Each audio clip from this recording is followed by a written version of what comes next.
Sir, handa ka ba or okay lang ba sa'yo na mawala lahat pero makuha mo yung pabor ng mas taas? Oo. Walang kahit na ano na madadala ka sa kabila. At walang kahit na ano na dala ka dito mula sa pagiging wala pagkapanganak. Wala.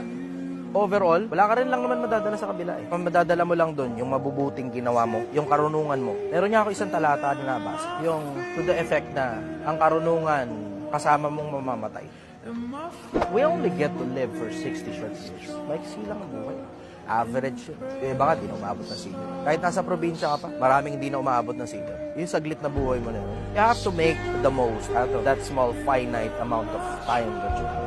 Kasi hindi mo alam kung gaano kalawak yung kabila. Itong nandito, pag bilyonaryo ka, malilibot mo buong mundo, maliit lang ito. Kahit nga milyonaryo ka lang, kaya man libutin ang buong mundo, maliit lang ito. Kaya yung mga yayabang-yabang sa social media, they haven't seen what eternity looks like. Pag nagbabasa ka ng libro, di ka yayabang.